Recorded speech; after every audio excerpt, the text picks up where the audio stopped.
The shift from allyship to being an accomplice is something that is growing within especially social justice circles and people working on equity and diversity work, because it signifies a move from that very important work of being an ally, supporting people who are marginalized, underrepresented, experiencing extreme barriers. Absolutely. I think we still need allyship, so I'm not overriding allyship. But the shift to an accomplice is a shift to recognizing that if you're an ally actively supporting someone, you're not putting yourself at risk. An accomplice recognizes that there's a risk in play. It might cost you something to be an accomplice. In the position of an ally, it is often someone who has more privilege, who can step in to help someone out. But when you're an accomplice, it might cost you relationships. It might cost you a job. It might mean that you step down from something that you are gaining privilege from in service of supporting, not only supporting other marginalized groups, but also drawing attention to some of the systemic barriers that create injustice in the first place.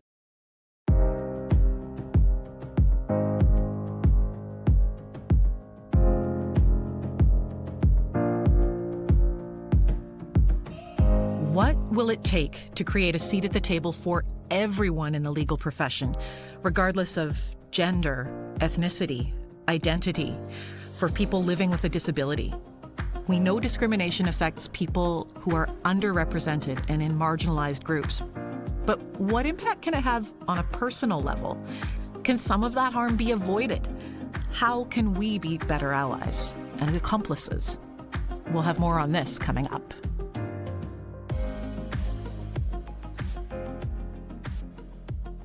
I'm Jen Quesnel, and this is Dear Beth, a Women in Law podcast. And joining us once again in the studio is Leah Howie.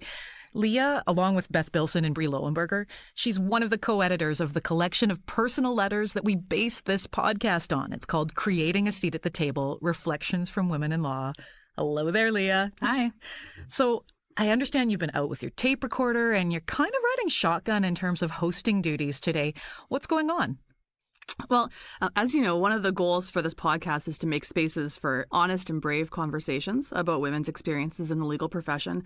In this episode, the topic is about the unique experiences of Indigenous and other marginalized lawyers in the legal profession. And I'm not a member of those communities. I'm a white, cisgender, coterosexual woman comes with a lot of privilege. That's two of us here. Yeah, that goes along with the identity. So when I was thinking about what today was going to look like, I thought my role would be more to provide a platform and space, to listen carefully, to think about how I can be a more effective ally and accomplice, and to the extent it's appropriate and helpful, perhaps to amplify what is being said here today. So thinking about that and what my job was going to look like, we realized that we needed someone to help us with a co-hosting role. And I couldn't think of anyone better to help us with this than Lawren Trotchie, a woman and friend I admire greatly. And we were delighted she said yes. So tell me a little bit about Lawren. I mean, I can see Lawren sitting here, but I want to hear it from you, Leah. Happy to introduce her. Lawren Trotchie is a Michif and Métis lawyer with Matrix Law Group in North Battleford, Saskatchewan. She's also a part-time lecturer at the University of Saskatchewan College of Law. She's a co-instructor of the Quesnel course, which is a mandatory course offered to first-year law students at the College of Law. Lawren's very proud of her cultural background and has strong roots to her Métis culture. Hello, Lawren. Hello. And I know that on the podcast we have talked about it can be challenging in law, it can be difficult. And we also get to hear, though, about lawyers who find things that give them joy inside but outside the practice, too, like everything from lawyers who do fashion TikToks to art. And okay, I'm going to put you on the spot right as soon as you get here, Lawren. What would you say outside law that makes you happy or sustains you? I'd say family, connecting with nature and my culture. Like this weekend, for example, I'm with my niece and my nephew, and I just love them so much. I learn a lot from them.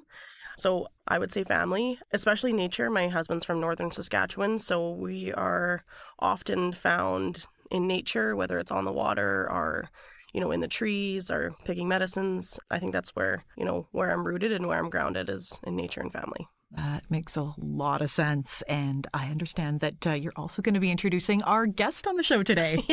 Yes. Well, Courtenay and I go way back. Hi there. I'm interested in Courtenay Phillips. She's a Cree woman from Treaty 10. She spent most of her life in Treaty 1. She practices privacy law in Treaty 4. And she was also one of the contributors to the book, Creating a Seat at the Table, Reflections from Women in Law. Welcome to the podcast, Courtenay. Thank you for having me. Well, and I think I want to start with something that you say at the end of your piece, which is what a gift it is to be seen and heard. And for many of us, we're not really aware of how it actually feels to be underrepresented in a workplace. So for you, what does being seen and being heard mean? It means that I can truly be my full self in either my legal profession or in my, I guess more so that the person that I am in my professional setting reflects who I am to my family, on my downtime, all of those things. And so I'm fully able to show up at work and say the things that I feel comfortable saying. And sometimes what I have to say might be uncomfortable for those around the room, but that I have the freedom to say it and know that it won't cost me anything if I voice my concerns or my thoughts. And I know that as I was reading, you were describing being a Cree woman in law school. And I mean, it was a tough experience, and not just for you. It was incredibly tough. Like the worst. The thing that stands out, the way that when people would ask about racism and you were greeted with so much disbelief, well, that can't be happening. Can you take me back there? What was going on? It was the things that people were saying, the conversations that were happening with the non-Indigenous students, the way that they would talk about Indigenous students, the way that they would engage with Indigenous law. It was very disrespectful and very uneducated and very hurtful if that's something that has grounded your whole life. Why do you think they did it? Well, at that time, Indigenous law students received credit for property law class. And so we took an extra class during the summer. And so we received credit for it and took one less course. And so we were seen to have an advantage that the other students didn't have. And so the way that the racism played out was that they acted out because they weren't in the privileged position that they are used to being in. And so we were on the receiving end of their racism. And it's something that still exists today in the law school, I can tell you. I have talked to recent grads from the law school, and it's the same. So things haven't changed. Lawren, I can see you nodding there. I can resonate with that very strongly. That existed when I was in law school. And then when I took the program in 2015, there was a huge disconnect between the Indigenous students and the non-Indigenous students. And yes, I've been familiar and I grew up with racism. Being a visibly Indigenous woman, I've experienced that my whole life. And the College of Law is not very big. And so you feel that. There's so many challenges that as an Indigenous woman that you have when you first get into law school, all the obstacles that you face just to get there, just to be seen, just to be heard is very challenging, and all the trauma that, you know, we've had to face just to get to that point, and then having to once again face the struggles and face the obstacles and try to justify, yes, we belong here. And I completely resonate with you when you know, the racism that you experience, it has continued. And I also have spoken to some recent grads, and it's still very much the case. So thank you for sharing that. And I read that in your piece of the book too, and I can tell you that I shared some tears. Thank you for saying that. It's really nice it's nice to not be alone in that experience.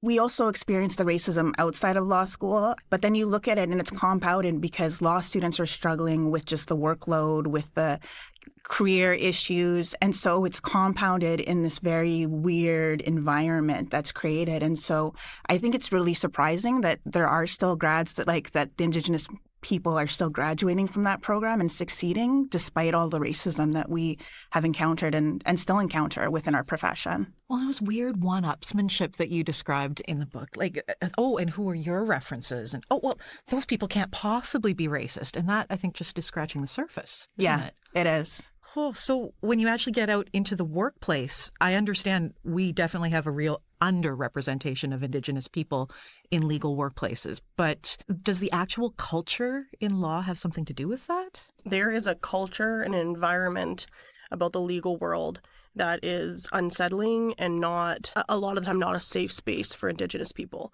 And I can indicate that from my experience, just even going into law school, and when I was in law school, I have roles and responsibilities as an Indigenous woman in my family, and I'm taking on the role, and the role of matriarch is being passed down right now. And that role was happening when I was in law school. So I was heavily involved in my community. So not only did I have my role and my responsibilities as a student of law and to succeed in law school, but I had so much more going on. I sat on boards of my communities from both like the local, the regional, the national, and like levels. And so I had meetings all the time. I was constantly doing volunteer work with my community. There was so much that was happening that law school was a very small piece. And trying to, explain that to people who are not familiar with being so connected to your communities like that and the roles and responsibilities that you have, the laws and principles that you have in those communities, it's a very heavy weight. And I don't use weight in a negative way. It is just there's a lot of things that are happening. The culture of law, because it's been created by non-Indigenous people, that the colonial law has been created by non-Indigenous people, and it's been man-made, and it hasn't been made by Indigenous voices. It's not forthcoming. It doesn't recognize all the other things that are going on in an Indigenous person's life. It's very black and white. It is. Lawren, on the topic of what it feels like to be underrepresented in the workplace, I understand there's another perspective that we should share. Yes. This is Brenda Yoon. I've known Brenda for a long time, I think since 2015 or 2016, so almost 8 years, maybe 7 years. She's a lawyer and a researcher advisor with Cowichan tribes in Cobble Hill, British Columbia. Have a listen. I've been in situations where an employer assumes that because I am Chinese, I can speak with Chinese people. They don't clarify what Chinese language I speak, so there's an assumption made where because you are of the same ethnicity, you must be able to speak the same language. This might seem minor on the surface, but not clarifying with me and making these kinds of assumptions about people of color can really add up over time and negatively impact the relationship between a lawyer and their employer. The other half of it, too, is me being afraid as an employee to speak up for myself. It can be scary. It's really scary, especially for a young professional, to say to an employer they've made an assumption about them and that isn't fair. So, of course, one has to use discernment about when to speak up and when not to. That was the voice of Brenda Yoon. She's a lawyer, a research advisor with Cowichan tribes out in Cobble Hill, British Columbia. Does anything she said resonate with you? Absolutely. I think when you're starting out the legal profession, no matter what position you're starting out from, there is an inherent power imbalance, and that is just amplified when there's these expectations or misunderstandings about your role in terms of what you can add. So I think it really amplifies the difficult situation that, new lawyers are find themselves to be in. And maybe just ask, what language does a person speak? Don't assume. That's part of just the legal profession. I think there's just assumptions that are made a lot of the times. So I don't think as a junior lawyer you have a lot of say generally. So there are a lot of assumptions that are made, and I don't think people will feel comfortable regardless of their place at the table or in the circle. Yeah, I really liked the term scary and made assumptions that Brenda Yoon had used in that clip.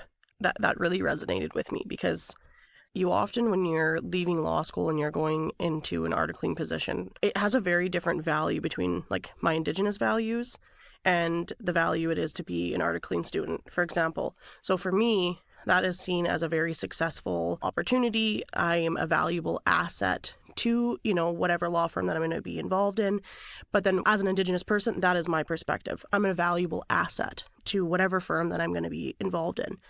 But as a law student, taking away that I'm an Indigenous person, but here I am just a law student, while I can never take away I'm always an Indigenous person first and a law student second or a lawyer second, but those feelings of, okay, I'm not enough, I am not a valuable asset, I'm there to be whatever they want me to be. And that is very much a real thing. And so it's scary to be able to say, hey, that was racist, or hey, I don't appreciate that comment. It's very scary because you also don't want to be identified as the angry woman or the angry Indigenous woman are those terms. And it's scary to stand up for yourself in an environment where there hasn't been space for Indigenous people for a very long time when you think about when Indigenous people actually became lawyers. I think it goes back to the comment about being an accomplice and how you have to risk something. And so that's what it really speaks to for me. We have to risk things in terms of being ourselves, in terms of having the conversations to say, hey, that's not the language that I speak, or this doesn't align with my traditional values.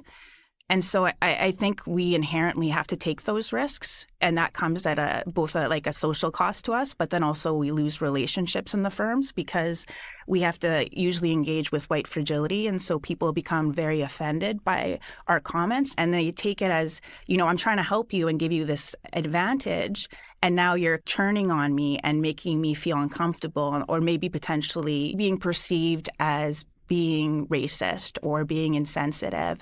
And so they completely withdraw. And then you're left there thinking, I've just stood up for myself. I've shown up completely and I've lost so much. Mm-hmm. I really feel that when you said that. I just love hearing you speak. It's actually very beautiful. Thank you. I think there's something powerful about having two Indigenous women in a space like this, and that we are gaining our voices back. Yeah.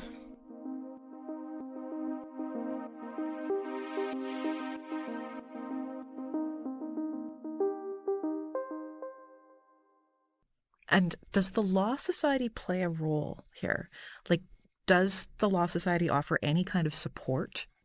None that I'm aware of. I think we could contact they have supports in terms of, I think, therapists, but that's not the type of supports that we need because it's the racism and the experiences that we face are created by our peers and the system that we're entering into, and they're a self-regulating profession. And so they should take a more active role in terms of addressing both the disadvantages or the risks that we're taking in terms of showing up and being ourselves and supporting us. You're right. So it would be nice to see if they thought more about that. They regulate the legal profession. So they're made up of benchers that are essentially a board that oversees the operations of the Law Society proper.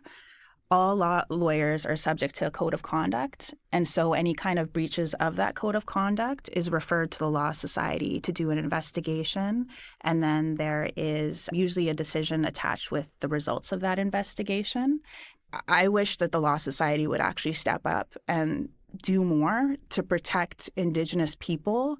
I think that they need to be much more proactive in what they do. So recently there was a law firm that wrote a letter to the former minister, Mark Miller, about how there should be legislation around the retainer agreements for lawyers that are representing First Nations.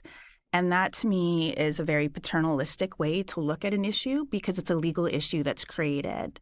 It's a lawyer issue. It's not a First Nations issue. It's lawyers that are taking advantage of First Nations people. And so I wish that the Law Society would actually play a greater role in terms of reviewing those retainer agreements. The law firm, if they think that there are retainer agreements from their competitors, should be actively reporting them to the Law Society because we have a responsibility as lawyers to uphold the administration of law, to treat our clients with respect. So for people who don't understand, help walk me through when a First Nation comes and says, look, there's a big historic wrong here. What is then happening? What have you seen happen? The problem is that First Nations enter into a retainer agreement. And so usually there are mechanisms built within that retainer agreement that provides a certain percentage amount of the settlement that will go to the firm if they're successful in the resolution. And so as a result of that litigation, when it goes to trial, and these trials can last decades given the historic nature of them. What are some of the things that come up? First Nations rights, treaty rights, land claims, Métis hunting, fishing rights, all those sorts of things. And so they can last decades, and the amounts that result from what would seem to be somewhat a small or percentage can actually result into millions and billions of dollars. And so the idea is that the amount of work that they put forward on the file does not equate with the amount that they receive. And so they are profiting quite hugely from litigating these claims.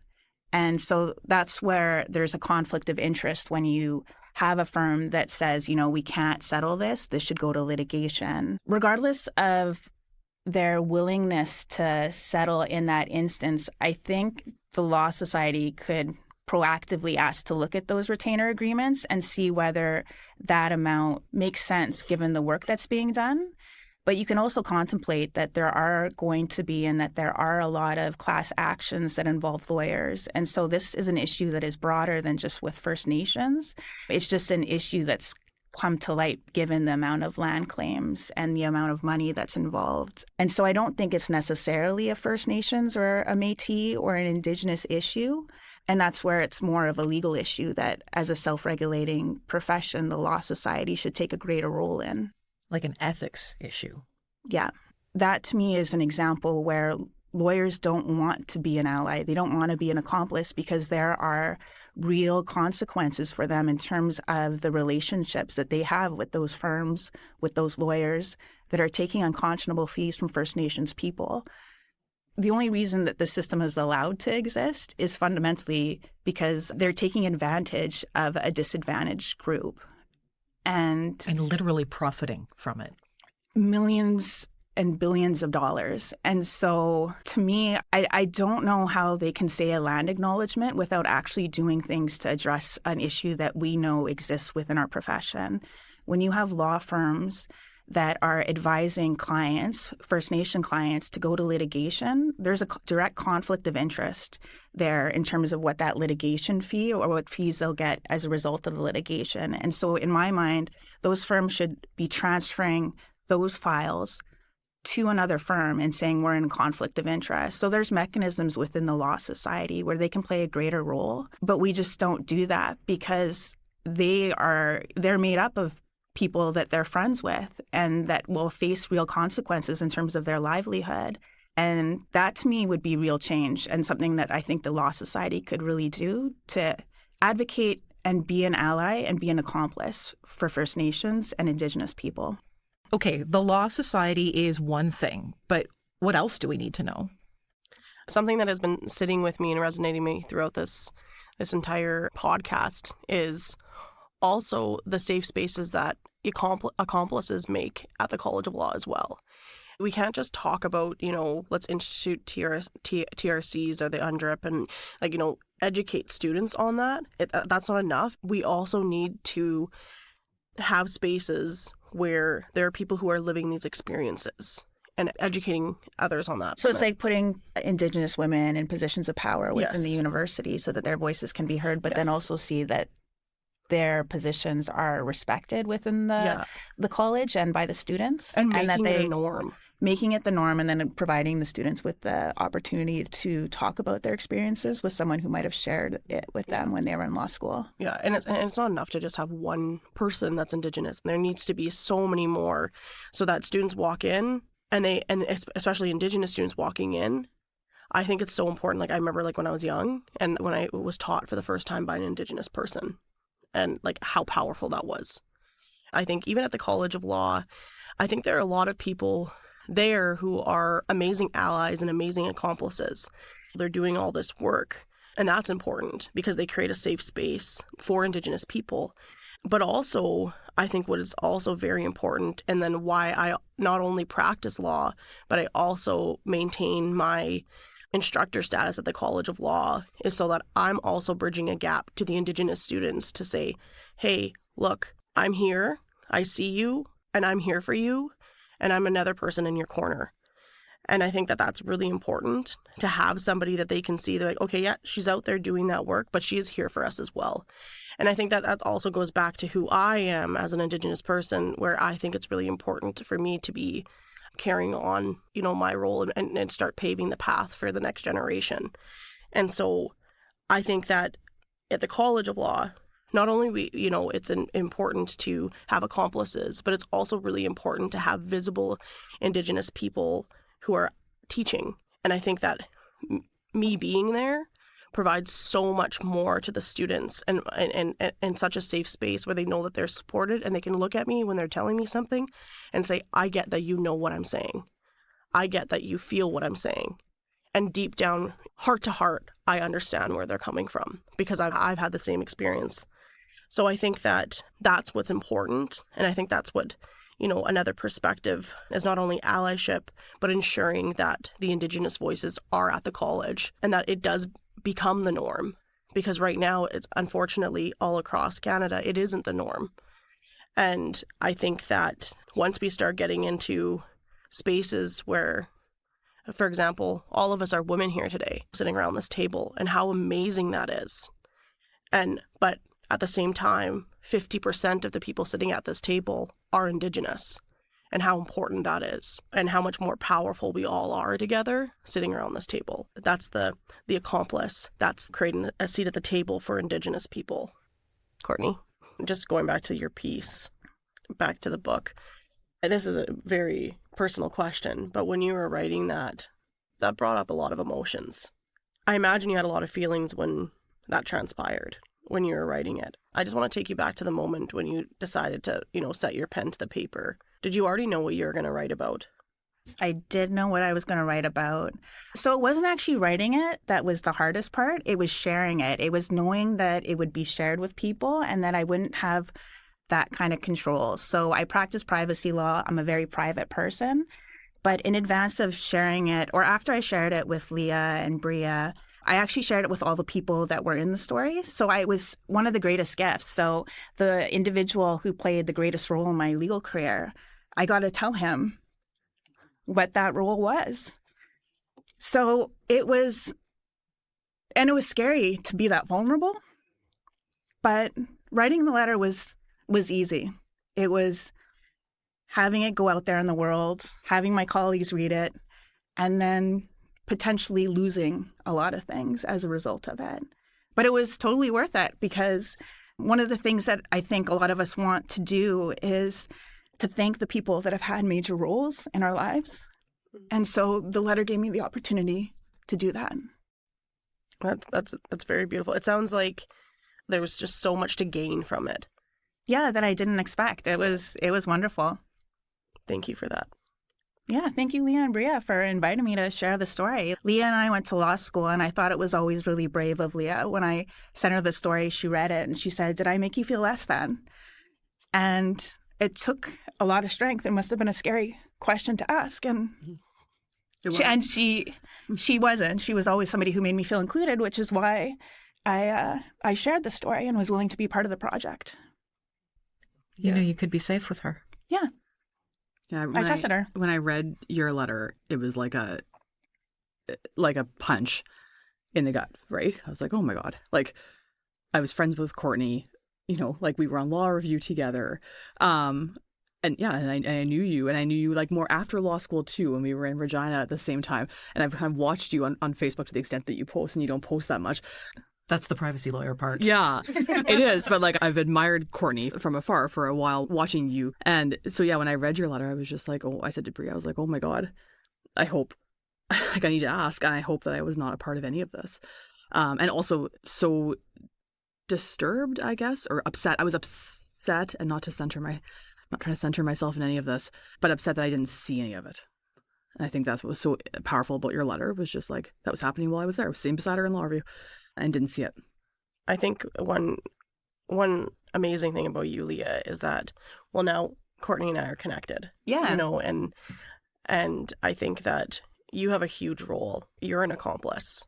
And I really absolutely. mean that from like the bottom of my heart. You've connected me to so many people, but at the same time, you're the first person that's, willing to speak up.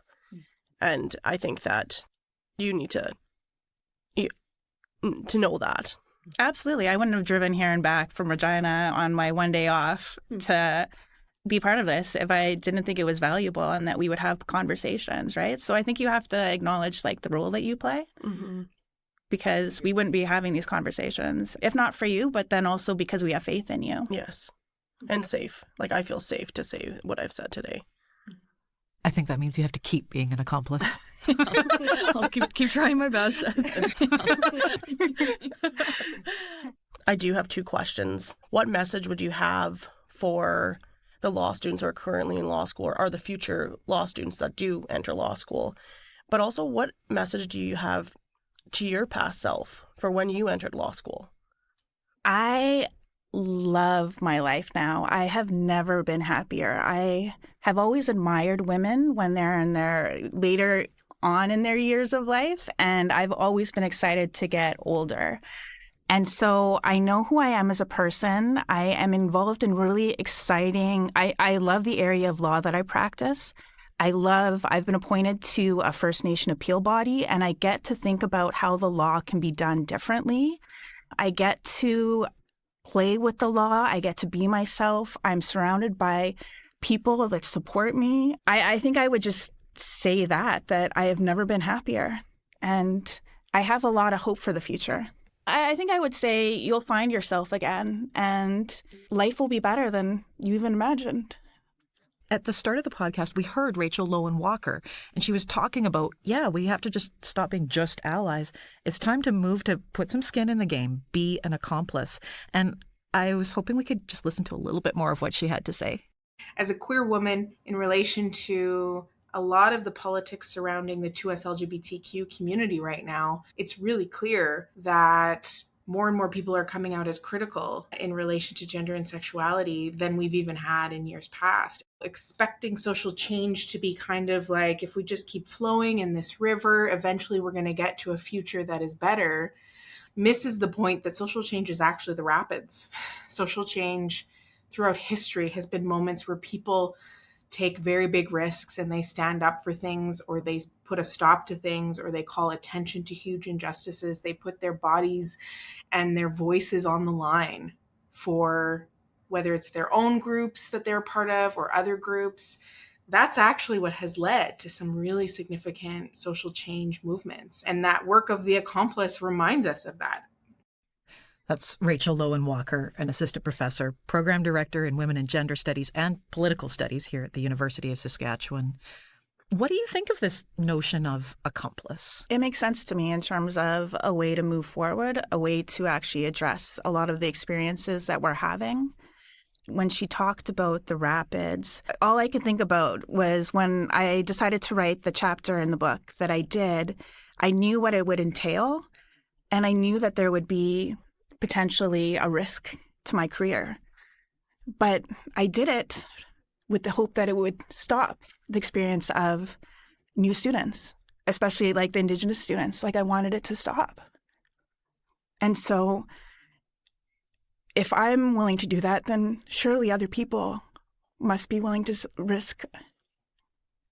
I thank you for putting that in there, because it was like, I have tears because I think your piece really resonated with me.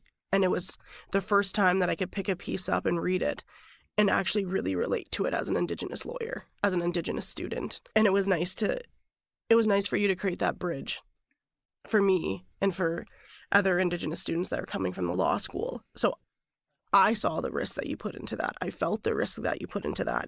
And it's sad to say this, but often what ends up happening is that when we want big change, it takes people who are brave enough like you to actually move that. And it's sad that, it takes such risk on your own career and your own path to make those changes. But I did see that, and I saw what you did there, so I appreciate that. Thanks for saying that. I would say one of the things that I didn't think about when I wrote the piece, and that really surprised me, was the non-Indigenous reaction. So at the book reading, the person who oversaw my articles was surprised by my piece and actually sat down with me and asked me about how my articling student was from a First Nations perspective. And it was beautiful that she was willing to have that conversation with me, but also scary because I'm a 15-year call. And so I wish that conversation would have happened 14 years ago. But I've also been really impressed with my colleagues that have reached out and said, you know what, we should do better. Like, I had no idea that was the experience of Indigenous law students. And I thought it was very brave for them to reach out. And I thought it gave me a lot of hope in terms of thinking, okay, well, if this is reaching non-Indigenous people in a way that they aren't getting offended, where they're actually engaging with the ideas and thinking about how they can do better as lawyers. And that gave me both, I would say it gave us both hope in terms of now we're closer as colleagues. And that was something that I didn't expect. Well, and on the topic of allyship, I know we have another perspective to play for our listeners. Lawren, who do we hear from next? Yes, this perspective comes from Prasanna Ranganathan. He is a diversity, equity, inclusion, and belonging leader, advisor and consultant, and accessibility advisor. Here he is talking about the connection between friendship and allyship. Have a listen. We talk a lot about the concept of friendship, and then we talk a lot about the concept of allyship, but rarely do we talk about the intersection of the two. And what I want people to understand is that if you are going to be my friend, I am someone who is racialized, I'm someone who's queer, I'm someone who's blind, I'm a person with a disability. I also need you to demonstrate that you are an ally, that you will use your voice and your privilege and access to power to speak about the ways in which people face barriers, and you will work actively to dismantle those barriers. So allyship is not just a nice to have, it is a foundational element on which our friendship is built. So I encourage people who call themselves friends of people from underrepresented or equity-deserving communities to consider the ways in which their friendship manifests through tangible acts of allyship and the work that they need to do to create a more inclusive world. That's the voice of Prasanna Ranganathan, and he has a law degree. He's also a diversity, equity, and inclusion consultant. What is going through your mind when you hear just that little bit from him? I think he's right about, like, if I think of all the friends that I have now in Regina and Winnipeg, they all listen to my experience in the law profession. They've all read the book or the chapter. We've grown closer because of it, but I haven't had a bad reaction in terms of the conversations that I've had with them. And so it reaffirmed that I made the right choices about the friends that I have. And I think that they are allies. Like when I talk to them, not necessarily just for Indigenous issues, but they show allyship in terms of other marginalized groups. And so it's really nice to see, but I think it also shows that it's a necessary component of being a friend of a marginalized group. Yeah, you don't get to call yourself a friend unless you're actually there with real support. I think that's kind of the vibe I got from Prasanna. Lawren, what did you take from his clip? It actually brought me back to when I was 5.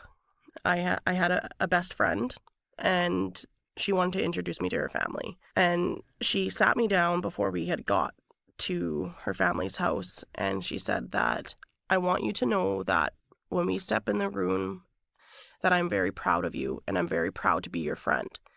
And she said, but I want you to also know that my family, they do say racist. They make racist comments.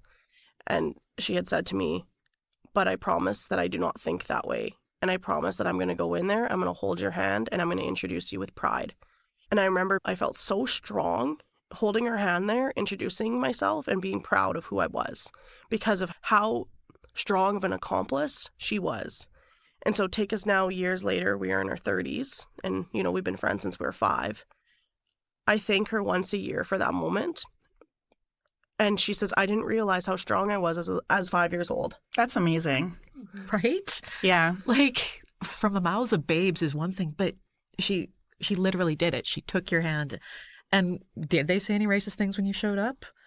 She prefaced the conversation with her family, and she was like, this is my friend. She had went in there, and I think she made a change for her entire family. But my dynamic also with non-Indigenous people and how I felt prouder to be who I was when I was in an era where I was told not to be proud of who I was. That's, to me, what a true accomplice is. Yeah, she's an incredible woman. I learned a lot, and it's funny how that moment had really transformed me. I want to bring Leah Howie back into our conversation, and I know that you were out talking with different people to bring the perspectives to our podcast. Who were you out speaking to? I was at Safwan Javed's mother's house. So Safwan is an entertainment lawyer currently in Toronto, but he's originally from Saskatoon. He is a drummer from Wide Mouth Mason, which is one of our favorite bands. That is why the name's familiar. Yes. And so he was in Saskatoon visiting his mother and invited me over to speak with him about what allyship means to him. I really believe in the power of education, and education can come from many sources. It can come from the formal academic world. It can come from your own pursuits and self-research and reading, right? Read about the topic. Understand critical race theory. Understand feminism and the different waves of feminism. Understand what systemic racism looks like, what systemic sexism looks like. Understand what all these movements pushing back against those things are about. And I think if you have a sense of what that is, in terms of you educate yourself on it and you understand the nuances of it, the answers become pretty clear pretty quickly. You start to realize that maybe I need to be quiet and listen to what other people have to say. Someone who doesn't have the privilege I have needs to have their voice heard. And I can do that by simply creating that space for them. That's Saffron Javad. I'm kind of wondering about, like, where do we get the seminar? This is white fragility, what it is, and how to not have it. It really does hurt when you're in a workplace and you're like, oh, geez, I didn't mean to be racist. What did I do? Oh, no, I'm a terrible person. What now? And it throws everyone off balance. But at the same time, I feel like there's a whole lot more we could do to be accomplices and put ourselves out there. Yeah, because in that situation, the individual is making it about themselves. And if ultimately that's not the issue, it's the experience of the person that raised the issue. So it's moving beyond the hurt that they have and thinking, what do I have to learn here? Because I'm sure Lawren would understand where I'm coming from, but I put a lot of thought and into how I address issues at work. I've read White Fragility, so I can understand the reactions, even though it's a book aimed at white people. I look at UNDRIP and I look at exciting court cases to think about how the law can actually serve our people. And I don't think that that's the case with the non-Indigenous people or lawyers. And so we spend a lot of our downtime doing things that might not necessarily be fun, that could be traumatizing, but we do it in an effort to create a better tomorrow. And that's what's absent, I think, from a lot of the allies.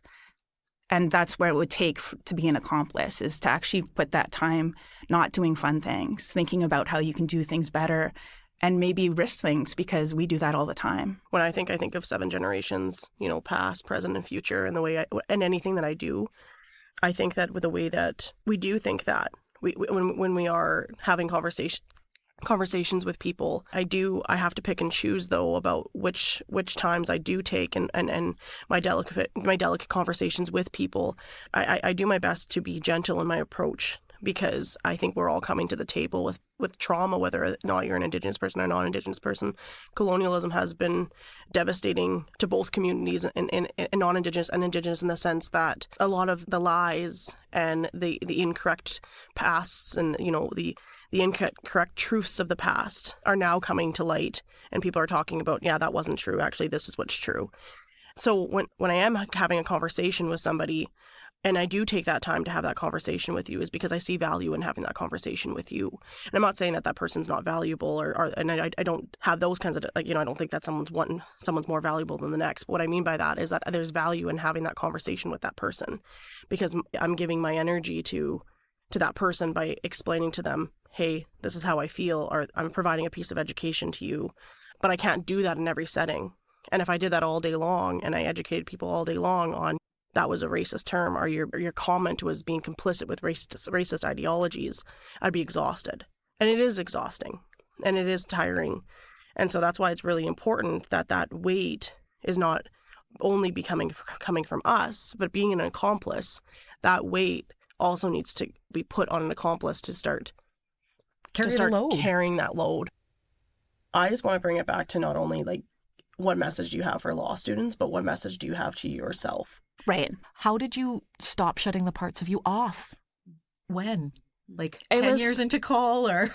It would have been when I was 2 years into practicing law, and I got a chance to be myself with somebody that I never expected that would see me, and he let me be myself. And then when I started to withdraw again, he just said, where are you? And he let me play, and he let me be myself. I was the executive assistant to the deputy minister at the time. The other people, so it was ADMs, the DM, they all celebrated me and allowed me to be myself, while at the same time being an excellent lawyer. And so it was really nice to be a part of that. And it was something that I didn't anticipate when I first started showing up. And then I just thought, hey, I miss these other parts. And so I slowly brought them all back. And now I'm back to the person that I used to be, but probably even better. That gives me some hope. Me too. Thank you so much for joining us today, Courtenay and Lawren and Leah. Thank you so much for being here as part of the podcast. Thanks for having me. Yes, thanks for having me. It was an honor. Thank you. Courtenay Phillips is Cree. She's from the Barren Lands First Nation in Treaty 10. She's spent most of her life in Treaty 1. Well, these days she practices privacy law in Treaty 4. That's Regina, if you're trying to keep track. Our co-host today was Lawren Trotchie. She's Michif and Métis. She's a lecturer at the University of Saskatchewan's College of Law. And Leah, I will catch you next time. See you next time. It is time for our letters segment, and joining us again, the co-editor of Creating a Seat at the Table, Beth Bilson. Hello, Beth. Hello. And I see we have a couple of guests joining us. Who'd you bring in, Beth? Well, I'm very pleased to introduce two law students from the College of Law at the University of Saskatchewan. Jordan Calladine, who's a third-year law student and Vice President Social for the Indigenous Law Students Association. She's a member of the Métis Nation, Saskatchewan, where she's held a number of positions. Hello, Jordan. Hi, thanks for having me. And Fakihad Jamil is a second-year law student at the College of Law, where she's the co-founder and co-president of the Women in Law group. She's hoping to practice international law one day. Hello there, Fakia. Hi. By the way, you can call me Faye. That's okay as well. Faye Jamil, nice to meet you. And I know in this episode, we're talking a lot about the experience of being a marginalized and underrepresented person in the legal workplace. And I'm curious, up to now, what have your experiences in law school been like? I'll maybe start with you, Jordan. Law school in itself is very difficult, but I've found being an Indigenous woman in this college and in this profession has had a very unique set of challenges that I don't think I know that myself I wasn't prepared for. I don't think many of my colleagues were prepared for. This is where I got to ask, what are the kinds of things you maybe thought you'd see, and then what's the reality of what's happening? So I think for me, like just growing up biracial, like I have a Métis Cree mom, and then my dad is a settler, and I knew both sides. I knew both sides of the history. I knew that my mush was in residential school. I knew the entire history of the Indian Act of script. Like, that was just something I knew because that's who I was. And then understood the other side of it, of how the government and like settlers see Indigenous people. And I just assumed that everyone knew that. And it's been very eye-opening to me coming into this college and seeing so many of my classmates having so many, like, done so many incredible things with their lives and careers, but not knowing about the Indian Act and not knowing about residential school. And so that has been very almost difficult for me to reconcile. In the classroom and when you've been attending law school, how has that presented itself? In an upper year Indigenous course, because we all have to take them to graduate, and we'll be going in and discussing nation rebuilding and nation rebuilding theory and looking at different nations in Canada, the United States, Australia, New Zealand. And then I remember this one class very clearly. We got to a point and we were talking about, I think it might have been like the bylaw section of the Indian Act and just kind of like how that works. And then there's just like this very awkward silence. And there was like 3 Indigenous kids in the class. We were all sitting together. And then our professor, who's Indigenous themselves, they were just like, so do you guys know about the Indian Act? Like, do you know what all these sections mean? The 3 non-Indigenous students, everyone else said no. Like, they didn't know about how all these sections interplayed and how it created chief and council and how it created these 2-year election cycles and taxes on reserve, off reserve. So we had to basically stop our lecture and do, I think it was the rest of the class, I think it was about an hour of just, here's the Indian Act, here's all these sections, and here's how it's applying to the 3 Indigenous people that you're sitting with. Oh, Yeah. And what was happening inside your stomach at the time? I really wished I could call my mush. That was for me. I really wished I could call him and just be like, why am I here? These people don't know the history. They don't know anything. And yeah. And you had to sit there and be present as everyone learned it. Yeah. And I just sat there, and my family lost status. I could tell you who and when and what happened. And yeah, it was a very, very weird moment for me. Did it ever get better? I wouldn't say better. I think I'm just used to it now. Of just knowing that there's a very likely chance that I'll be entering a space where the individuals in there, they're likely very, very smart in a lot of things, but they don't know that core history of Indigenous people in Canada. Right. Having never had to study it in depth before. Yeah. Never being affected by it, never thinking about it. Right. It doesn't apply to their families. Yeah, exactly. Oof. Faye, I'm watching you as you're listening here. Just as you've gone through law school, what has your experience been? So far, it's been an amazing time, but also in many ways, it's brought up so many things that I had never noticed previously.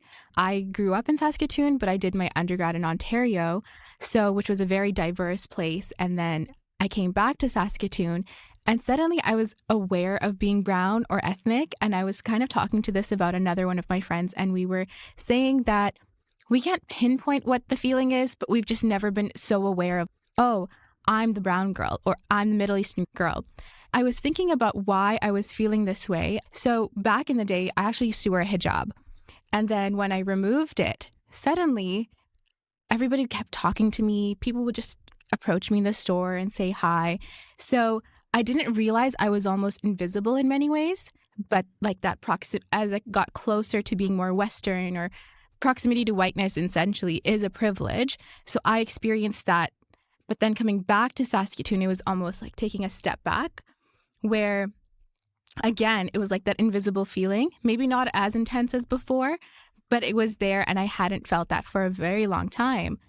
In law school, I noticed that I had to put myself out there. It wasn't that people were going to approach me to become friends or be part of that. Maybe they just weren't used to it. I had to be the one always like taking the step forward. I'd like to ask both of you what you are anticipating as you enter the legal profession, and whether you have any concerns or anxieties about that. Faye, maybe we could start with you. Honestly, I'm a little bit worried because when I was starting law school, I was kind of fighting the more conservative and traditional roles of like my cultural background, of my family and my community, who didn't want me to pursue law, who didn't think women should pursue law. So I was busy fighting that. And then when I came to law school, I thought it was going to be perfect and I'd be super welcome or super like in my zone. So I realized that it's going to be a two-way battle with my community and the legal community. It's not, I have to prove something to the people back home or the people in my community, but also prove something here. And I really hope that I don't have to always be proving myself. I really just want to be a lawyer. I don't necessarily always want to be the brown girl or the activist. Like sometimes you just want to be a normal lawyer. Yeah. Well, I really hope I don't always have to be proving myself. Can you imagine going through your whole life feeling that way? I don't want that for you. I feel that and maybe Jordan can relate to this, I think as a woman of color, you can't get away with being mediocre. I think you have to do the extra step to be extra good at academics or extra good at social activities. You have to do just that much more to be recognized at base level. I absolutely agree. 100% agree. It's not enough to just get the C and get the degree. There's that added expectation in. How do you think that's going to look when you hit the workforce? It's honestly a little bit terrifying. I think Indigenous people, we have a similar but different almost obligation to our families and communities. There's that inherent, like, you got out, your mom got out, now you're getting an education, now you have to give back. And that is something that I've really noticed that my non-Indigenous classmates don't have. Yes, like you want to make your mom and dad proud, of course. I think we all do, but there's that added expectation that you're going to be helping the community as well. To kind of just put it in an example, I always used to be introduced to people as, you know, Jordan, like Norman's girl. And now it's Jordan, oh, she's a lawyer. But she's also Norman's girl. Like she's Bouvie and like she's a Bouvier. And I've really noticed that in the last probably year. And I know it's like all from a place of love and pride, but it still is that added expectation. So I know that for Dear Beth, we invite our audience to submit questions. And instead of just asking Dear Beth questions, we decided to turn it around this time and ask, how can your peers and colleagues be good allies for you? This letter comes from someone who wished to remain anonymous, but who is studying law, and they write, I consider myself gender diverse and also pansexual, even though I present masculine mostly and have a deep voice. From my perspective, recognizing there are multiple perspectives in our community, the best way to be an ally is accepting and understanding that there are different perspectives and people, even in a traditionally conservative field like law. The person goes on to say, sometimes people can hide who they are because of the nature of this field. For example, even though I'm out, I would not go to court in girl mode because I would be afraid it would prejudice my client. Maybe if the field changed to reflect more progressive perspectives, then people could be themselves. When I came out this year as gender diverse to many of my law school friends, the reaction was overwhelmingly positive, and I think it's because I told people who I knew would be open-minded. But that's not always the case, and it's important to provide a safe space for people in this traditionally based field as allies. We also received a response from Jane. Jane is part of the LGBTQIA2S+ community. Jane says, challenge yourself to be more flexible and open-minded to the lifestyles, choices, and points of view of those around you. Our community largely struggles due to stereotypes, a lack of empathy from other communities, and assumptions about what their politics and points of view are. Just listening back to that, what goes through your mind as you hear that? What are your initial thoughts? Go ahead, Faye. Beth Bilson said earlier at the book launch, it's not just about creating a seat at the table, but you can also create another table, a brand new table as well. So I think the structures that we have, or something as simple as like the social events that we have, who is it catering to and who is it leaving out? So for example, I can say that a lot of our events our social events are centered around alcohol. So who is this catering to and who is it leaving out? I think law school is supposed to be an enjoyable time for everybody. So just kind of taking a step back and seeing, like, are we expecting people to fit in, or are we also creating avenues for people to be themselves and there's this whole thing about be your authentic self, but also creating opportunities for people to learn who their authentic self is. I think just kind of a general, almost rule of thumb per se would just be have respect for other people that are different than you, who maybe believe something different than you, and come at it from a place of love and respect, not attacking. And Beth, I'm going to come to you. What are your thoughts after having heard all that? Yes, I agree with what Faye and Jordan have said, that really being an ally is about recognizing the value of other people and treating them with respect and supporting them when you see them being devalued by others around you. Those statements from law students are really poignant and interesting because I think they are a plea for that, for people to treat them with respect, to treat everybody with respect. Well, respect and maybe a bit of curiosity, like help me understand how you got to that place, or help me understand, rather than, oh, you're a terrible person, I'm just going to write you off, which seems to happen all the time. Like, can you relate? Well, it's just making me think about, it's not even just about something I've heard a lot is, oh, I don't see color, or I respect everyone. It's not just the explicit things. It's also the subconscious ways we treat people, or the way people are treated in it's a structural issue, right? So taking a step back and being curious and really letting down your guard and not letting yourself become defensive, as Jordan said, that it's not about attacking each other. It's about just truly learning. And that reminds me of something in one of my classes we were talking about. It's a race and law class. So we were talking about sometimes being held accountable is misunderstood as oppression. Like, you're not being oppressed because you're being asked to be held accountable. So understanding that no one's attacking you. It's not about you. I know we kind of talked about this little example before, but what Faye was saying just kind of brought up someone being called out in my first year. So this would have been 2021-2022 school year. In the second semester, all first years have to take an Indigenous course. It's called Quesnel, and it's very, I love the course. I'm so happy that it's there, but it is your base, You do a couple weeks with residential school, and you just learn about just the history of basically Indigenous people in this country and in this province. And there was an instance, I think this was like the third week, and everything had been great up to this point. Up until this point, like, I felt very, very safe and welcome in the building. But there was a public post made on whatever the education platform is, and essentially was riddled with anti-Indigenous sentiments to the point where essentially it was, I think that Indigenous people and their way of thinking is harmful, and I don't believe in it. And I think that this course, like, it was very much one of those. And obviously with social media, everything spreads. So we found out about that, and it instantly completely shifted. Like, it shifted our year. It made a very, very hostile environment for us in an already just very violent institution.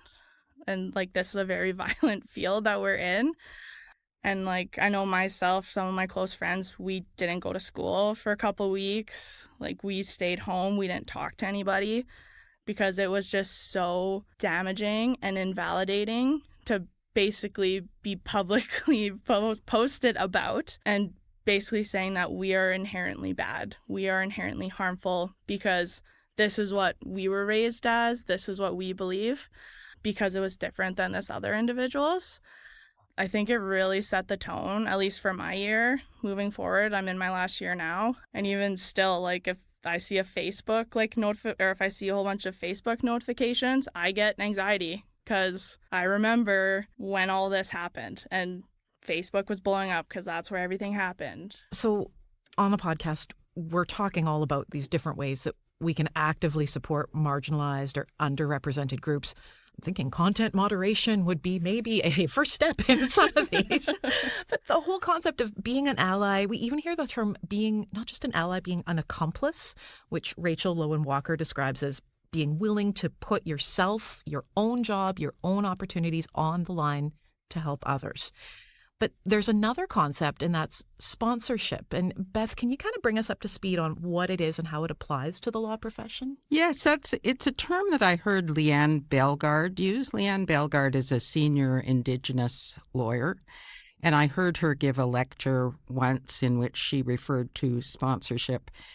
And she used the phrase, it's important to have people say your name, which has stuck with me. And what she meant by that was that in addition to having people who support you and want to kind of create a positive climate for marginalized members of the community, it's important to have people who take a more positive, active role, who try to link people up with opportunities. So in a law firm saying, Jordan would really be a good addition to this major piece of litigation, the team that's preparing that. Or Faye would be great on the management committee of the law firm. So that it's making visible people who might not be thought of by others. It's using your influence to create opportunities for people. And I think that is an important concept because it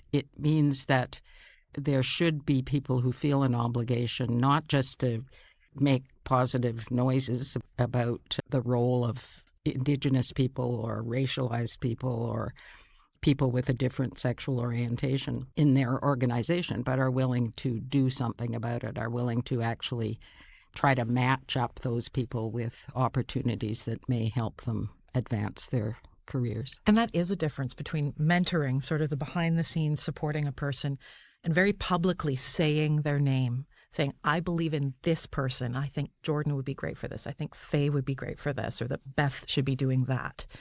Putting a name to it really puts you out there as this person supports them, and there's probably a reason why. What are your thoughts? I think that's probably a more sustainable way because it's a chain reaction. If you help somebody come forward, they're going to pass that on to the next person. And I think that's how we dismantle these structural issues. And in terms of support that would be helpful for you, Jordan, as you complete your way through law school as a Métis lawyer, what kind of support would you like to have if you could sort of wave a magic wand, make it all come together at the end of law school? Oof, wow. I would love to have like an on-call therapist, honestly. I feel kind of bad for my friends sometimes. I'm just like, I just need to word vomit. I'm like, I just have to get this out. I don't care if you respond. I just have to say it to somebody. And do you say it or do you text it? I'm a very big fan of voice memos. Nice. Yeah, I think my longest is like 9.5 minutes. Oh, wow. I know. But yeah, an on-call therapist. Yeah, an on-call therapist. Just like right there for you. That'd be great. Like in my little back pocket. On a more serious note, I would say just more of that like continuing education. So I think having, I know it was an issue in Alberta, but like a mandatory just course. Because I think I'm the third year that had Quesnel. So any lawyer above a 2-year call right now, at least in Saskatchewan, did not have to take that course. That course wasn't a thing. Just kind of a general continuing education for practicing lawyers, for judges, for policymakers, for lawmakers. I think there needs to be a very big education piece because it doesn't end once you graduate. You never stop learning. The world's always changing. That would not only help myself as a Métis lawyer and not having to explain why I'm Métis and why I'm not registered treaty, but my other cousins are, and that people would just kind of have that inherent knowledge of this is the harm that this system caused. Let's not do it again. And I'm going to come to you, Faye. So at the end of law school, which must seem a little bit far away right now, but coming out, if you could give yourself any one gift or kind of support as you make your way into the world of law. I think finding community and mentorship will be very important for me. I was just thinking, I don't know any South Asian lawyers, like women lawyers in Saskatoon or Saskatchewan, or even Muslim lawyers. So I think maybe that's something I need to do myself, seek my community. I have many mentors at the College of Law, my professors, but I think it would be really nice to have somebody with a similar experience to me to know what to expect. And I also want to pay it forward. I want to make sure that I bring my people with me. Yeah. It's a good way to do it. Well, and for Beth, I have a question for you because we've heard so much about diversity, equity, inclusion, DEI in the workplace. So for some people, I think it might feel a bit performative. Oh, okay. There's big nodding over here from Jordan. Where do you sit on this, just in terms of, is it performative or not? Well, I think that it is important for organizations to articulate policies and to try to kind of enter into a consideration of how to promote equity, diversity, and inclusion in their workplaces and organizations. And obviously, training is important. Having training courses is important. But I think it's easy to stop there. I mean, to make it kind of a checklist, we've got a policy, tick. I did the training. Everybody's tick. done their online training, tick. You know. Oh, we're good now. That's right. And think you've done it. That is, you have created a regime of equity, diversity, and inclusion. And it's, of course, far more complicated than that. And it really is a continuing process for everybody in the organization to look at what they're doing and to consider how to create safe spaces for people whose voices have traditionally been muted and who haven't had the opportunities that other people have had. So I think that looking at equity, diversity, and inclusion has to include the policies and the training and all of those things. But it also, I think people have to recognize it as a lifelong personal mission for everybody.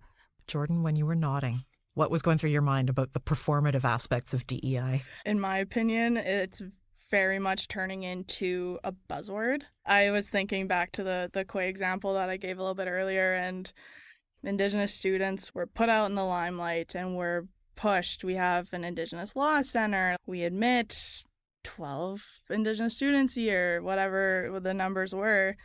But when it came down to defending the Indigenous students against these posts that were being made, we had no support. Crickets. We had no support from the institution.